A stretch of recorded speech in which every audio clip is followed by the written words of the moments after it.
온 땅이여 여호와께 즐거운 찬송을 부를지어다.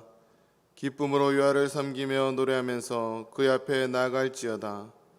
여호와가 우리 하나님이신 줄 너희는 알지어다. 그는 우리를 지으시니요 우리는 그의 것이니 그의 백성이요 그의 기르시는 양이로다. 하나님은 영이시니 예배하는 자가 영과 진리로 예배할지니라. 아멘. 존귀하신 하나님, 수많은 역사의 질곡 속에서도 우리 대한민국을 지켜주시고 평화가 넘치는 나라로 세워주심에 감사를 드립니다. 전쟁의 폐해를 딛고 일어서게 하신 하나님, 다시 한번 그 크신 사랑과 은혜를 이 나라에 베풀어 주옵소서. 그리하여 온 백성들이 하나님의 은혜를 깨닫고 삼위일체 하나님만 섬기는 제사장의 나라로 세워 주옵소서. 이 믿음과 소망을 품고 오늘도 주의 백성들이 성전에 나와 예배하오니 말씀과 은혜로 저희들이 심령을 충만하게 채워 주옵소서. 예수님의 이름으로 기원하옵나이다. 아멘.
성시교독은 시편 9편입니다.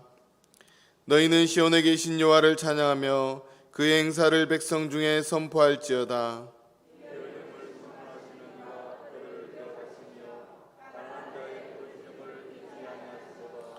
여호와여, 내게 은혜를 베푸소서. 나를 사망의 문에서 일으키시는 주여, 나를 미워하는 자에게서 받는 나의 고통을 보소서.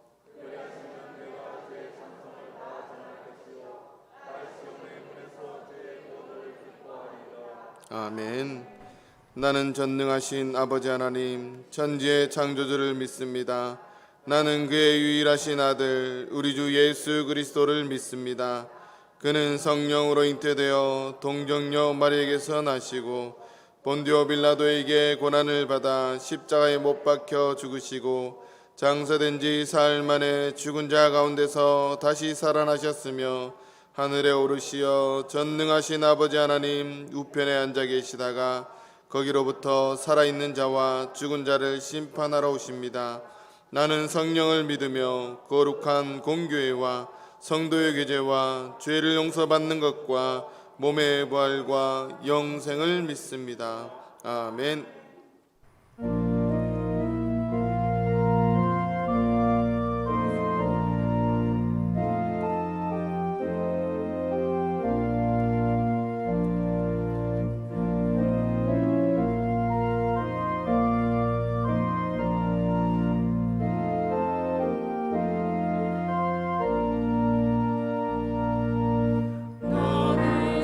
걱정 마라.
사랑과 자비가 많으신 하나님 감사합니다.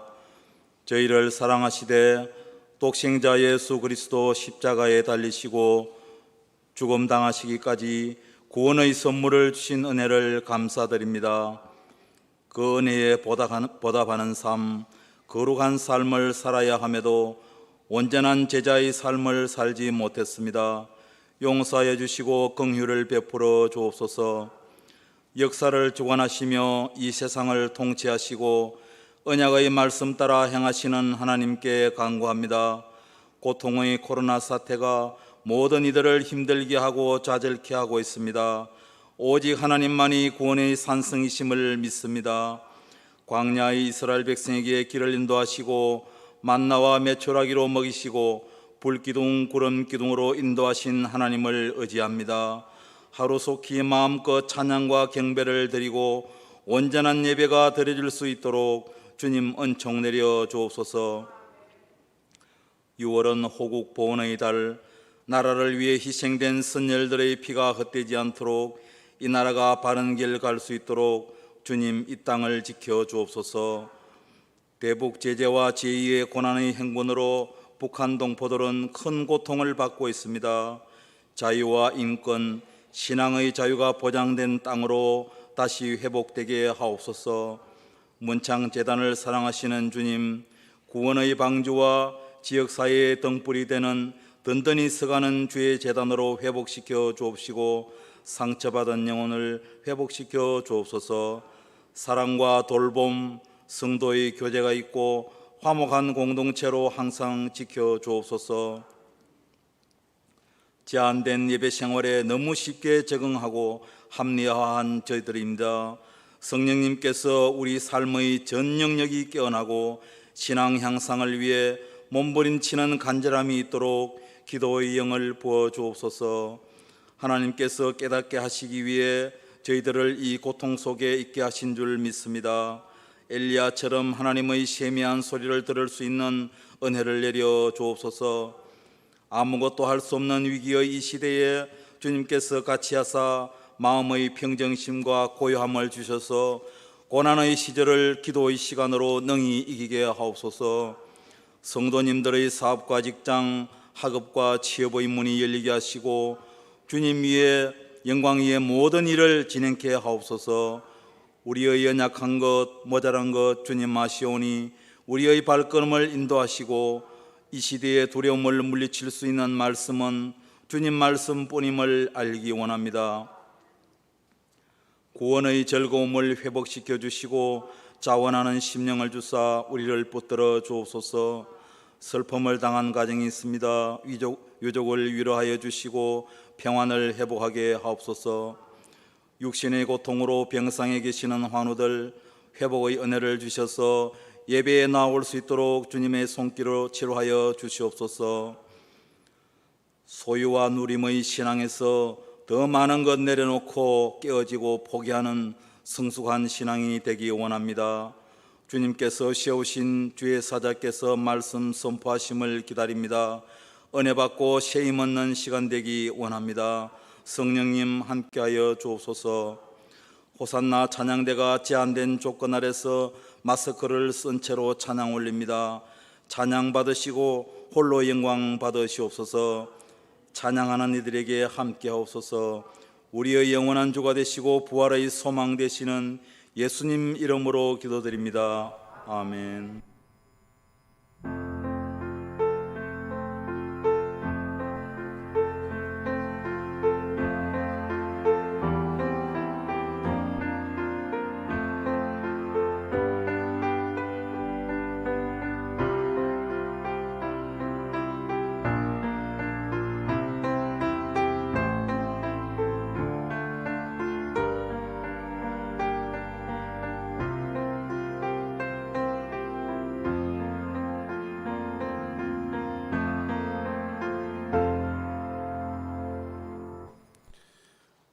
오늘 우리에게 주시는 하나님의 기록된 말씀은 신약성경 사도행전 13장 16절에서 23절까지의 말씀입니다.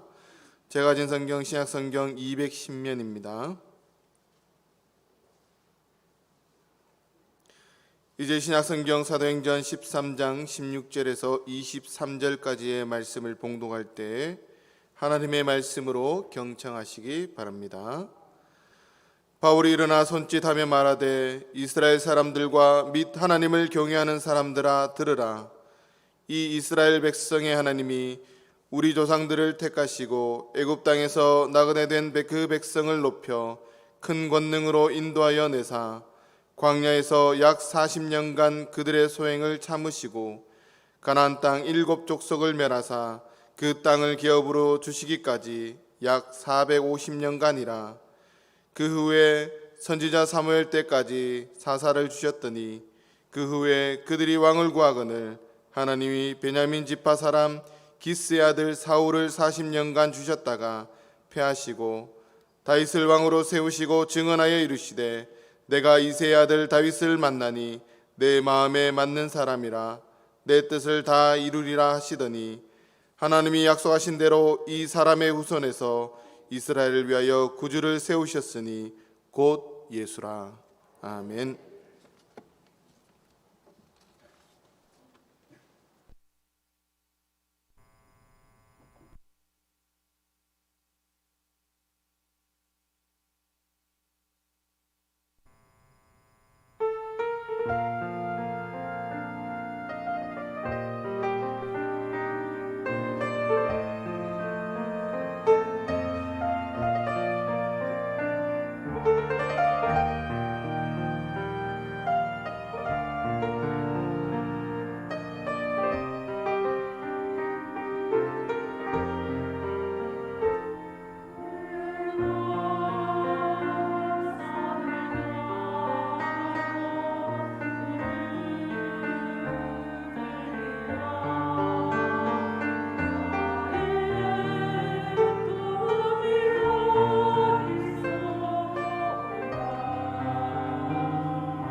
애를 쓰고 찬양하시느라고 수고를 많이 했습니다. 제 설교의 마지막은 찬양대의 가사 그대로 지키시리라. 오늘 여러분들이 설교를 들으면서 두 단어는 끝까지 잊지 말아야 됩니다.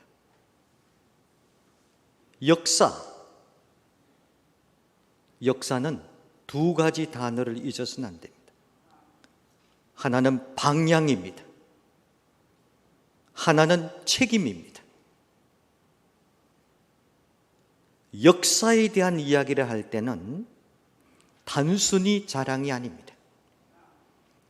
역사는 현재에서 과거를 보는 것이 아닙니다. 역사는 과거에서 현재, 미래를 내다보는 겁니다. 그러므로 문창교의 역사는 120년의 역사입니다. 돈으로 살 수 없는 것이 역사입니다. 여러분 자랑하시기 바랍니다. 아무리 큰 교회라도 역사는 하루아침에 이루어지는 것이 아닙니다. 120년의 역사를 이어받은 여러분들은 지금부터 더 많은 방향과 책임의식을 가져야 됩니다. 최소한도 경상남도의 교회의 모든 책임의식을 우리 교회가 한 부분은 담당해야 된다는 의식을 가져야 됩니다. 저희 교회 역사는 114년입니다. 많이 떨어졌습니다.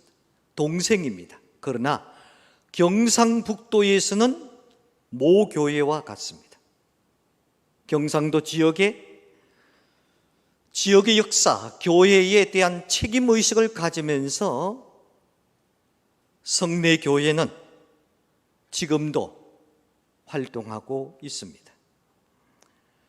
교회 역사는 어느 하나 세속사가 아닙니다. 혹시나 교회 역사가 세상 사람들이 봤을 때 손가락질하는 행동이 있었다 하더라도 교회 역사는 세속사가 아니라 하나님의 역사입니다. 어떤 사건 속에든지 사건 자체가 중요한 게 아니라 이 사건을 통해서 하나님께서 우리에게 들려주시고 우리가 나가야 될 방향이 무엇인지 또 새로운 책임의식을 가지게 만드는 것이 세속사가 아닌 하나님의 역사인 것입니다.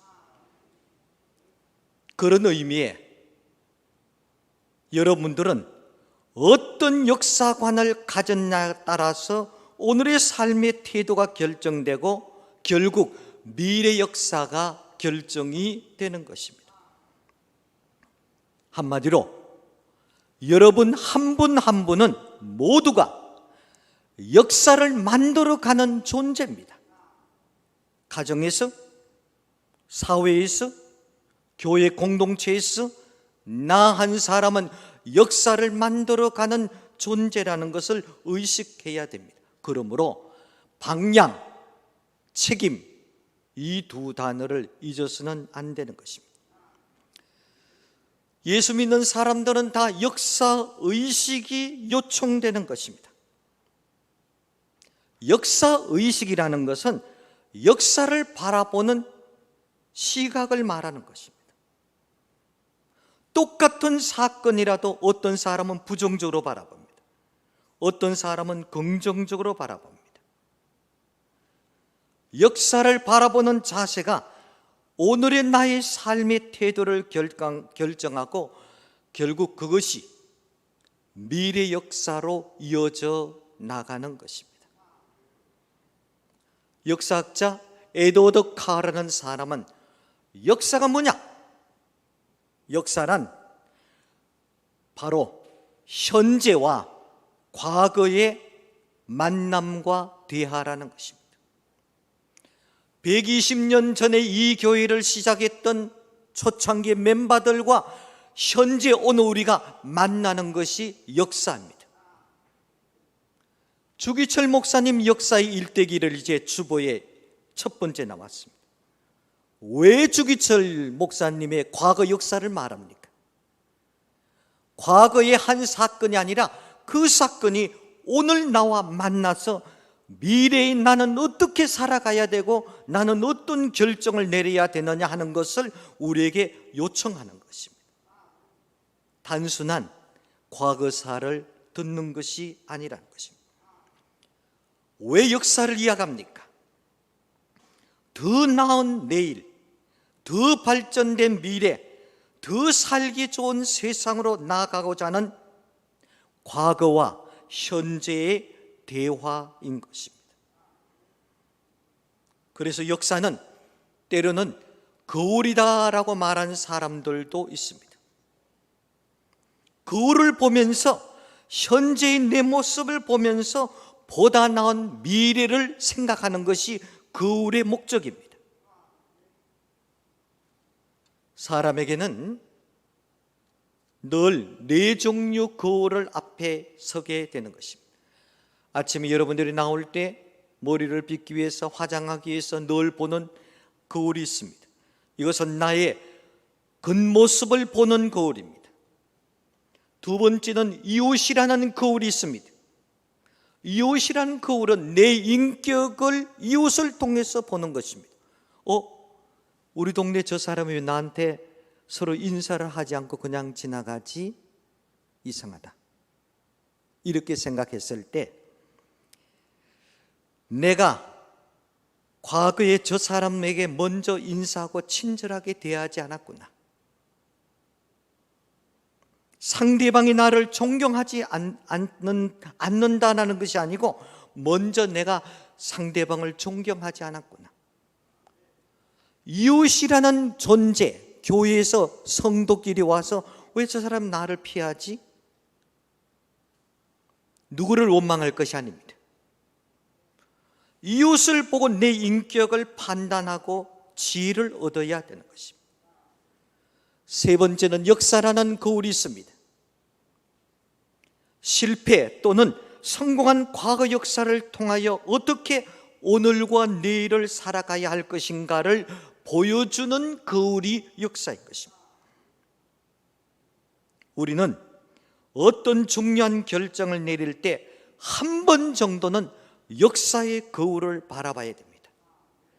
역사의 거울을 바라본다는 말은 아주 쉽게 말한다면 교회에 중요한 결정을 내릴 때는 그래도 교회 원로 어른들에게 한 번 정도는 물어봐야 됩니다. 왜? 그분은 역사 자체입니다. 그 역사는 내가 돈으로 살 수 없는 겁니다. 참고해야 되는 것입니다. 그만큼 역사는 중요한 것입니다. 자녀가 제대로 된 자녀라면 자기 인생의 결정적인 문제를 할 때는 아버지, 어머니, 아버지 의견은 어떻습니까? 어머니는 어떻게 생각하십니까? 역사에 대해서 많은 경험 속에 물어보는 것입니다. 네 번째 거울은 성경이란 거울인 것입니다. 인생의 모든 근본의 문제를 보게 하고 우리를 치유하게 만들고 구원에 이르게 만드는 소위 인간의 실존적인 모든 해답은 성경입니다. 성경은 인생의 모든 문제의 해답이라는 말입니다. 어려움이 있다면 그 해답 속에 답을 찾아야 되는 것입니다. 여러분들은 어떤 거울을 바라봅니까? 아침에 나오는 매일 수원의 거울을 봅니까? 이웃의 거울을 봅니까? 역사의 거울을 봅니까? 성경의 거울을 보고 있습니까? 이제 창밖을 보지 말고 우리는 거울을 자주 봐야 됩니다. 창밖에 보면 남은 보이지만 나가 안 보이는 것입니다. 이제는 하나님 앞에 내 자신을 바라보아야 되는 거예요. 너 때문이 아니라 나 때문이다. 늘 너에 대한 초점을 이제 나에게 돌려야 되겠다라는 것입니다. 어떤 거울을 보고 자신을 다스릴 것인가? 역사를 바라보는 관점은 크게 세 가지가 있습니다. 이 세 가지 관점에 따라서 크리스찬이냐, 넌 크리스찬이냐 차이가 달라지는 것입니다. 첫 번째 역사관은 소위 숙명론적인 역사관인 것입니다. 그는 자신의 실패, 자신의 아픔을 늘 팔자소관으로 놓고 있습니다. 내 팔자소관이 늘 운으로 따져 재수가 없는데 오늘 운이 따르지 않아. 재수가 없어. 숙명론적인 운명관을 가진 사람은 그의 삶의 실패의 원인을 분석하고 고치려고 노력하는 것을 하지 않습니다. 운으로 다 돌리는 것입니다. 결과적으로 남에게 탓할 때가 있습니다. 두 번째 역사관은 이성론적인 역사관입니다. 한마디로 철저하게 이 사람은 정반합의 이성적인 판단에 따라서 실패의 원인을 분석하려 하는 것입니다. 더 구체적으로 말한다면 이 사람은 자기 생각의 계획대로, 자기 생각의 논리대로 되지 않으면 절대 절망합니다. 자기 이성, 자기 논리, 자기 지식, 그것이 역사의 기준이 되어가는 것입니다. 그게 맞지 않으면 절망하고 체념하고 포기하고 자기 학대를 하고 비관하는 겁니다. 스스로 자기 목숨을 끊어버리는 것입니다. 비관하는 사람, 스스로 자기 목숨을 끊은 사람은 머리가 나쁜 사람이 아닙니다. 자기에게 일어나는 역사관의 문제를, 자기 삶에 일어나는 문제를 자기 자신이 뭔가 해답을 가지고 얻으려 하지만은 자기 이성, 생각, 지식의 범위를 넘어서지 못하기 때문에 비관하는 것입니다. 이성론적인 역사관. 세 번째는 섭리론적인 역사관인 것입니다.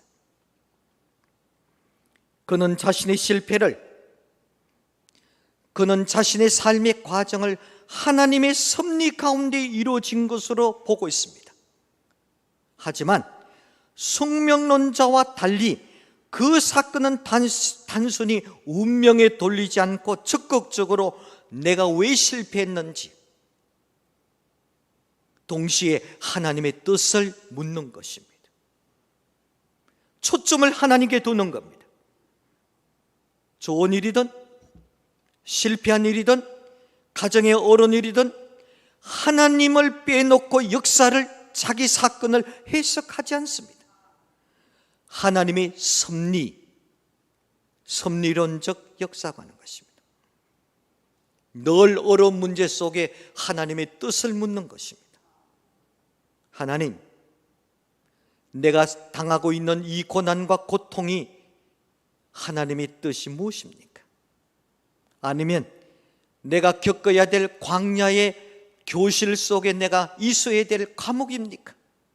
고난과 고통의 과목을 내가 꼭 있어야 될 과목입니까?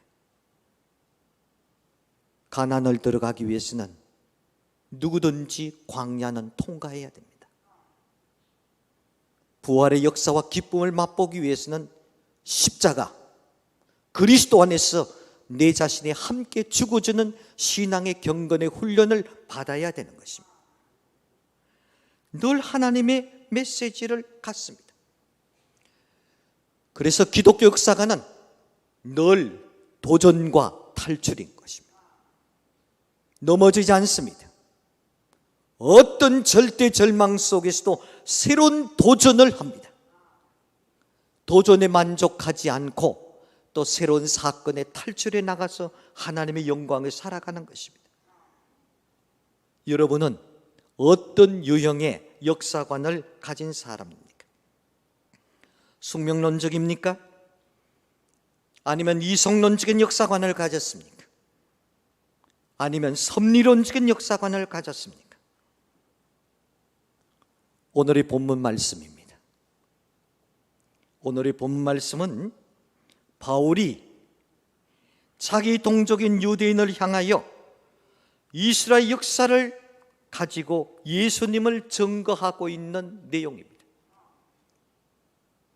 이 설교를 통해서 사도 바울은 이스라엘의 역사의 주인이 누구인가, 그리고 이스라엘 역사의 도구로 사용한 사람은 어떤 사람인가, 짧은 성경 말씀이지만은 사도행전 13장 전장에서는 역사의 주인, 역사의 도구에 대한 이야기를 분명히 말씀하고 있습니다. 첫째입니다. 역사의 주인은 하나님이다라고 말합니다. 오늘 사도행전 13장 16절 이하에 나타난 주어와 동사를 우리는 주목해야 됩니다. 주어로 하나님이 세 번에 걸쳐서 반복하고 있습니다. 이어서 하나님의 하신 일들을 이렇게 말씀하고 있습니다. 들어보시기 바랍니다. 하나님이 조상들을 택하시고 그 백성을 인도하여 내시고 그들의 악행에도 불구하고 참으시고 마침내 땅을 기업으로 주시고 다시 사사를 세우시고 사울을 40년간 주셨다가 패하시고 다윗을 왕으로 세우셨다. 이 모든 것이 하나님이 하셨다라는 메시지입니다. 역사의 주인이 누굽니까? 하나님이십니다. 그래서 역사를 영어로 히스토리라고 말합니다. 그의 이야기라는 것입니다. 하나님이 행하신 일들을 기록한 것이라고 표현하고 있는 것입니다.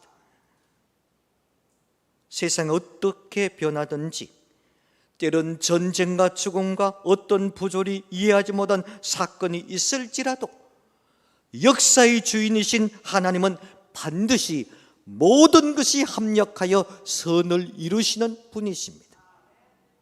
하나님의 섭리와 뜻에 의해서 움직여 가신다는 것입니다. 그래서 우리는 이렇게 고백할 수밖에 없습니다. 주의 나라와 권세와 영광이 아버지께 영원히 있습니다. 우리가 할 수 있는 고백인 것입니다. 두 번째입니다. 역사의 도구입니다. 역사의 주관자가 되신 하나님은 하나님의 나라를 이 땅에 심기 위해서 사람을 도구로 사용하십니다. 여러분을 쓴단 말입니다. 나는 이 시대에 책임 있는 하나님의 도구입니다. 하루 밥 세 끼 먹고 하루 살다가 끝나는 존재가 아닙니다. 내가 이 세상에 태어나서 지금까지 산 것은 하나님 앞에 쓰임받는 도구로서 살아가는 것입니다. 이 책임의식을 가져야 되는 것입니다.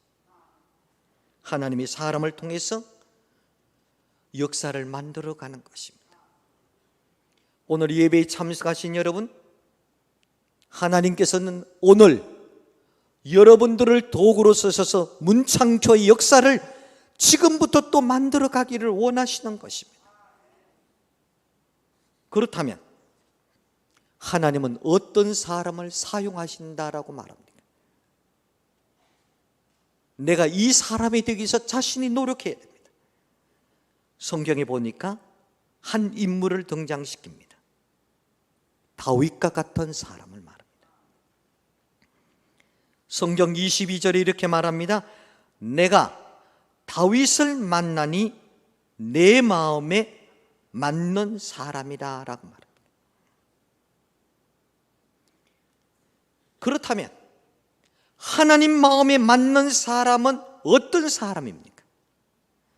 성경을 보시기 바랍니다. 36절을 보시기 바랍니다.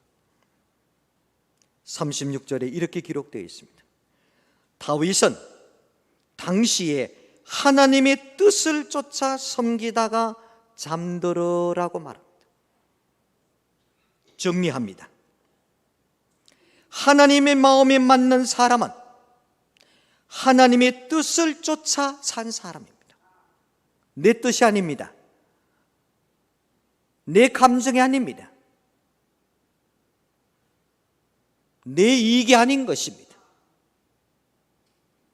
매 순간 하나님의 뜻이 무엇인가를 묻는 겁니다.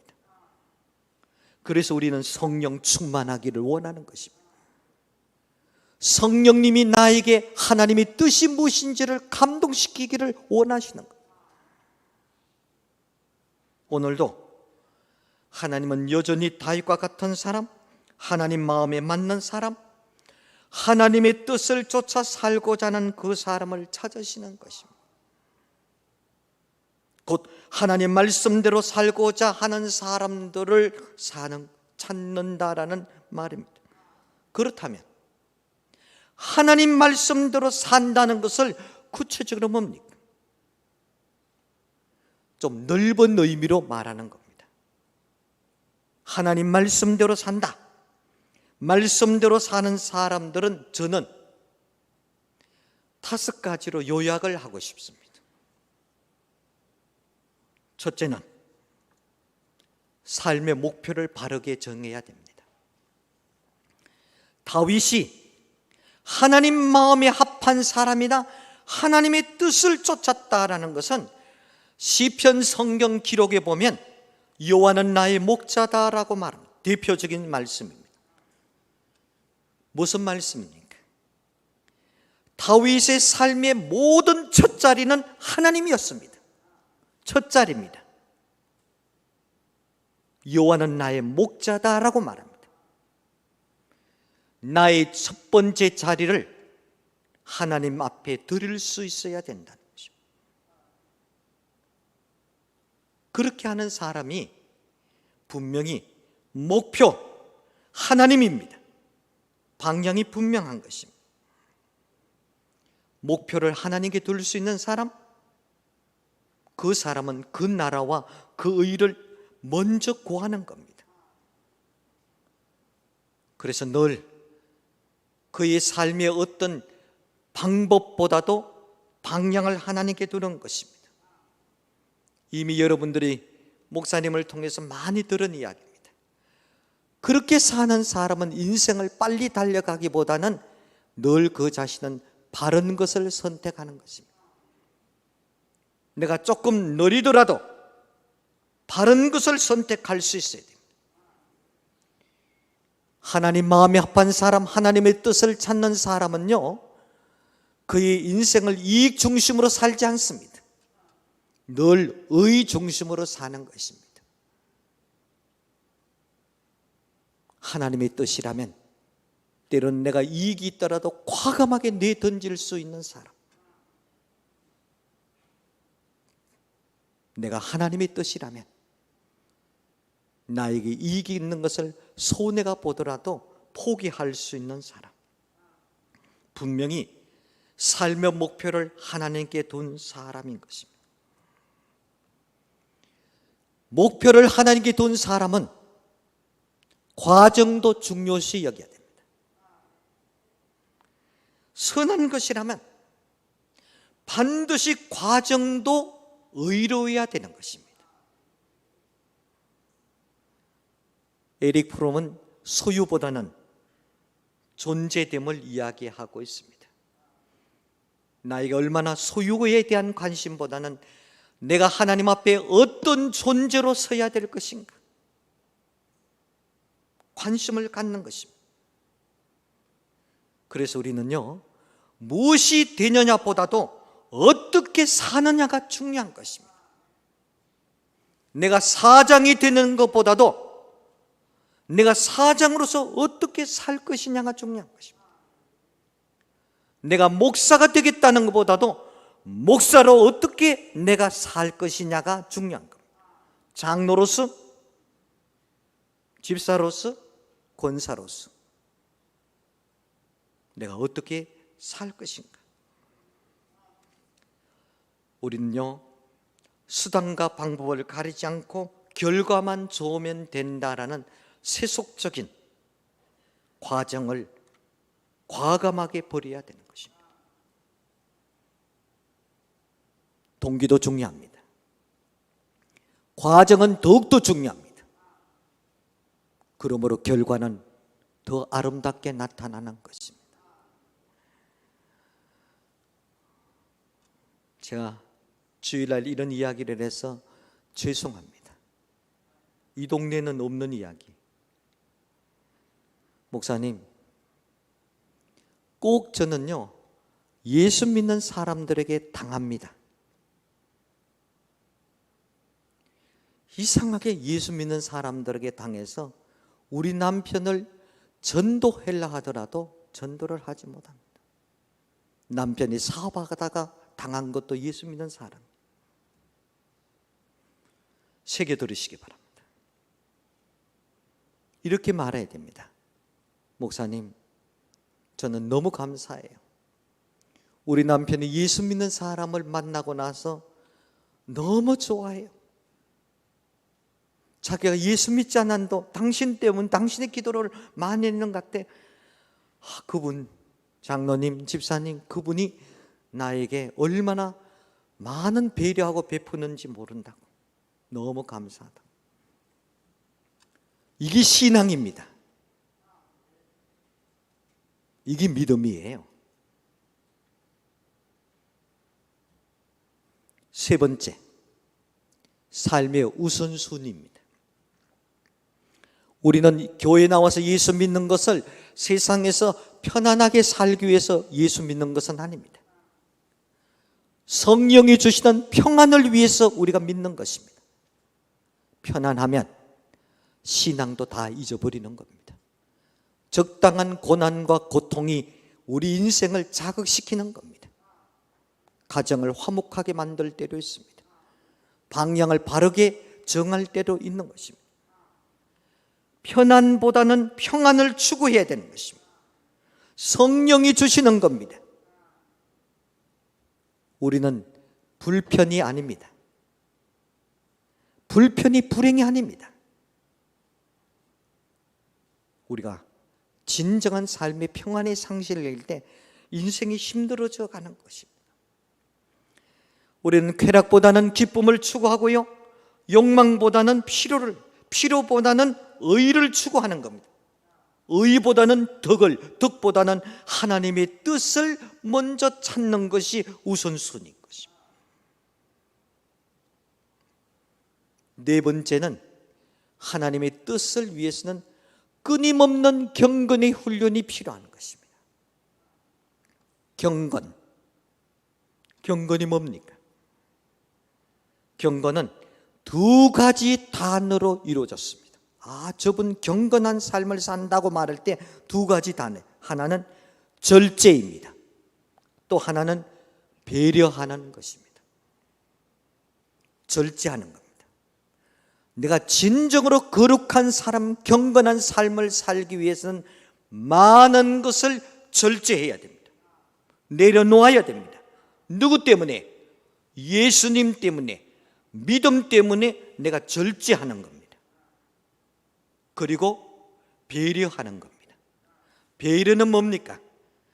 내가 하지 않아도 되지만은, 내가 당신을 위해서 내가 안 해도 되지만은 나의 권리, 나의 사랑을 베풀어 주는 것입니다. 욕할 것 없어요. 안 해도 돼요.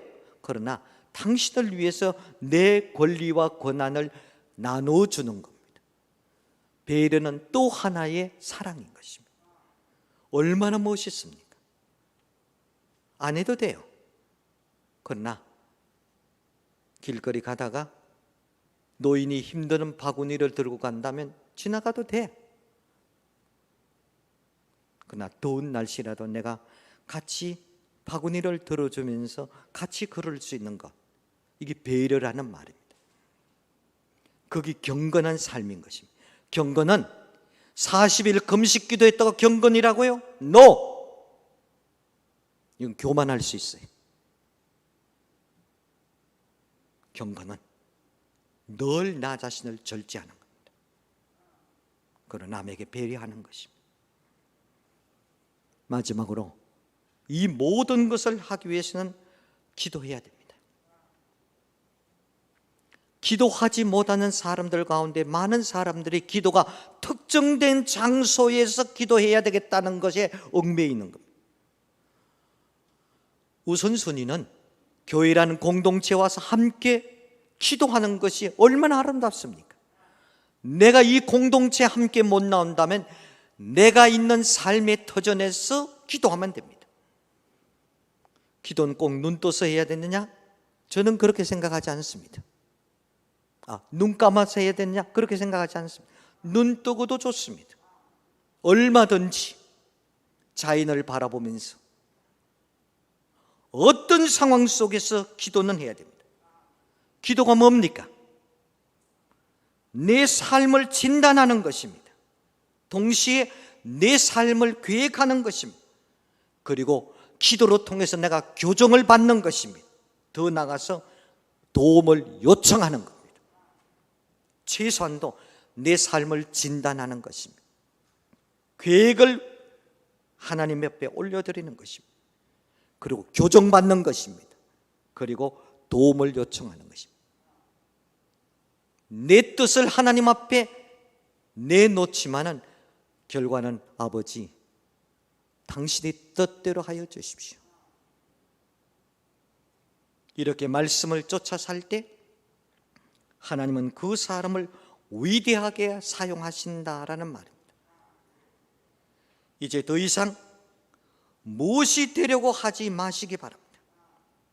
무엇을 이루려고 하지 마시고 먼저 하나님의 뜻을 구하는 여러분이 되셔서 말씀의 거울에 비춰봐서 말씀대로 사는 것이 잘 사는 것이요 행복한 삶이요 영원한 승리감인 것을 생각하며 새 역사관을 가지고 이 시대에 하나님의 도구로 살아가는 여러분들이 다 되시기를 바랍니다.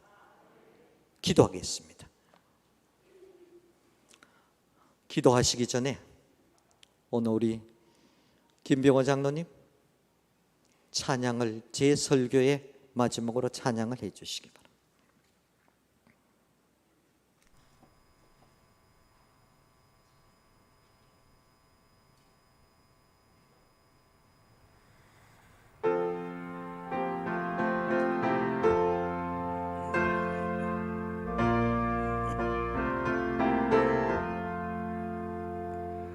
험한 시험물 속에서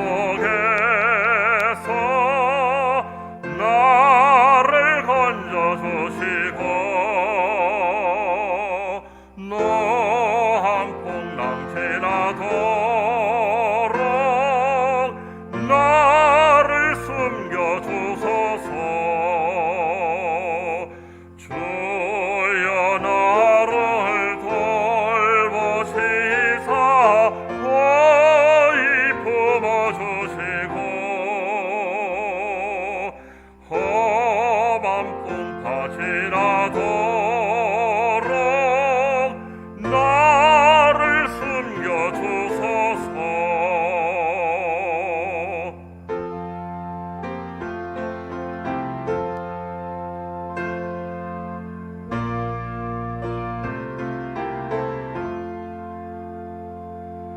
죄악 길에 빠진 이 몸 캄캄한 데 헤매며 부러지는 나의 해원 들어서서 내 주여. 주여 나를 돌보시사 고이 품어주시고 험한 풍파지나도록 나를 숨겨주소서. 아멘.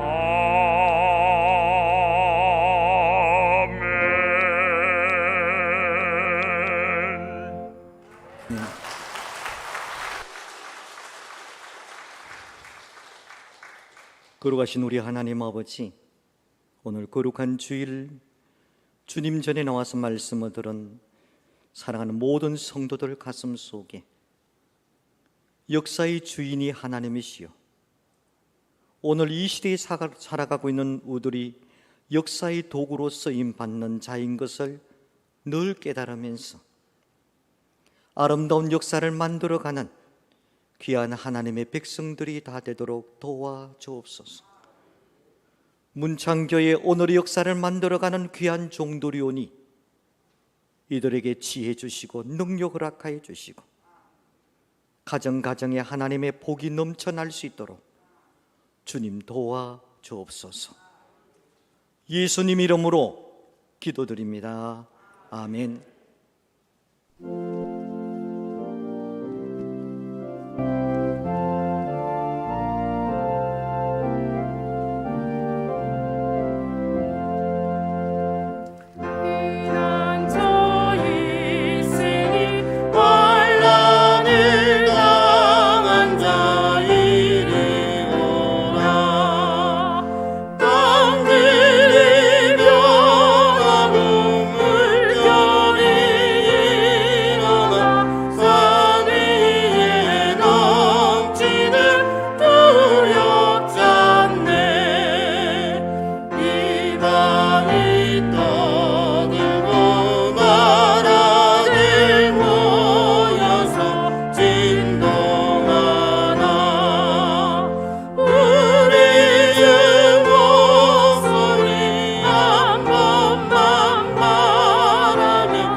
역사의 주관자가 되신 하나님, 저희 문창교회를 지금까지 지켜주신 하나님의 은혜를 기억합니다. 120년 전에 이 땅 가운데 문창교회를 세워주시고 또 이 길을 통해서 하나님 놀라운 역사를 이루어갔던 그 모습들을 저희들이 기억합니다. 하나님 기억하는 것에서 그냥 자부심을 가지는 것에서 끝나는 것이 아니라 오늘 말씀처럼 우리가 이제는 어떻게 이 교회를 위해서 또 하나님 나라를 위해서 쓰임받을 수 있을지 고민하며 기도하며 나갈 수 있는 삶이 될 수 있도록 주님 역사하여 주시옵소서. 그래서 앞으로 200년간의 그 세월 속에서 저희들이 정말 하나님의 뜻 가운데 말씀 가운데 세워지게 하시고 하나님의 일꾼으로 쓰임받는 귀한 사역자들 될 수 있도록 하나님 역사하여 주시옵소서. 또 우리 가정과 직장과 사업장 위에도 성령께서 함께 하셔서 그곳에서도 하나님의 역사를 이루기 위해서 날마다 수고하며 기도하며 나갈 수 있는 저희들의 삶이 되게 하시고 또 이 시간 귀한 예물 주님 앞에 드립니다. 이 예물 기쁘게 받아주시고 그 사역에 이 예물이 쓰임받을 수 있도록 주님 역사하여 주시옵소서. 감사드리며 예수님 이름으로 기도드립니다. 아멘. 교회 소식입니다. 주변에 있는 교회 성수기난을 참고하시기 바랍니다. 오늘은 오순절 후 네 번째 주일입니다. 풍기성례교회 울로 목사님 되시는 최갑동 목사님께서 말씀 전해 주셨습니다.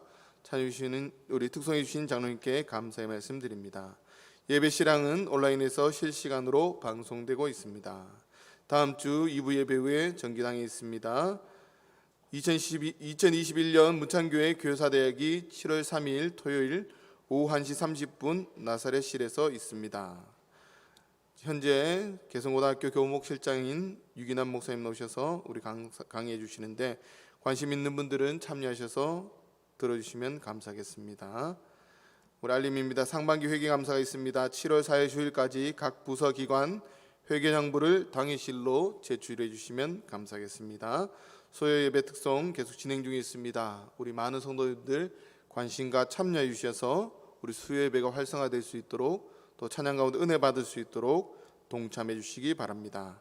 주일 오후 예배는 가정 예배로 드립니다. 순서지는 교회 입구와 홈페이지에서 참고하시기 바랍니다. 코로나19 극복을 위해서 기도해 주시고요. 또 2부 예배 주일 2부예부 교방동 지역 스타렉스 찬양 운행 봉사하실 분을 모집하는 중에 있습니다.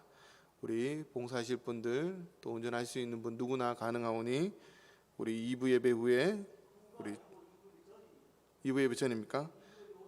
예, 알겠습니다. 그러면 2부 예배 전 1부 예배 마치고 운행하는 겁니다. 우리 관심 있는 분들 또 마음이 찔리는 분 또 감사하는 마음이 있는 분들 동참해 주시면 신청해 주시면 감사하겠습니다. 이번 주부터 주보 사면의 주기철 목사 일대기를 약 20회 분량으로 연재합니다. 우리 많이 읽어주시면 감사하겠습니다. 교소식입니다. 유진호 장로님의 모친 되시고 김신정 권사님의 시모 되시는 고 최숙 은퇴원사님 별세하셔서 6월 16일 수요일 날 발인했습니다. 위로에 감사하여 떡을 준비했습니다. 나가실 때 하나씩 받아가시기 바라며 또 만나면 많은 위로 부탁드리겠습니다. 이사하셨습니다. 한기훈 안수집사님, 김영미 권사님, 우리 의창구 북면 김계안의 에코 프리미엄 2차에 이사하셨습니다. 예, 김계안의 죄송합니다. 경남 장로 합창단 제25회 정기연주회가 26일 토요일 날 오후 7시 창원 성산 아트홀 대극장에 있습니다. 우리 축하해 주시면 감사하겠습니다. 기타 우리 헌금 계좌 있습니다. 보시고 참고해 주시고 성경 100동 운동 계속 진행 중에 있습니다. 박희영 집사님 이동하셔서 누적 38독입니다. 새벽기도 우리 보시고 동참해 주시고 가정에서나 교회에서나 함께 참여해 주시면 감사하겠습니다. 수예배기도 순서 주보를 참고해 주시고 우리 신천지 하나님교회 구원파 2단에 주의해 주시면 감사하겠습니다. 우리 새가족 등록하셨습니다. 손나영 성도님 등록하셨습니다. 어디 계십니까? 저 뒤에 2층 저 뒤에 있습니다. 끝나시고 목사님 만나고 가시면 감사하겠습니다. 박찬임 집사님 인도하셨습니다. 환영합니다. 우리 박수로 환영하기만 합니다.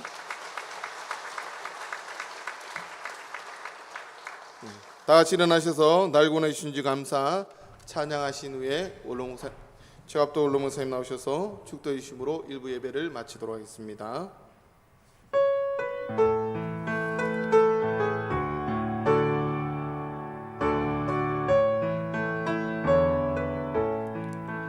날 구원하신 주 감사 모든 것 주심 감사 지난 추억 이래 감사 주내 곁에 계시네 영리로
우리의 선한 목자장이 되시는 우리 주 예수 그리스도의 은혜와 하나님 아버지의 그 크신 사랑하심과 성령님의 감동, 감화, 교통 충만하심이 오늘 하나님의 전에 나와서 예배드린 하나님 백성들 머리에와 그들의 가정에와 문창교회 위에와 이 나라 이 민족과 이 민족 교회 위에 지금으로부터 영원히 함께 하시기를 간절히 축원하옵나이다. 아멘.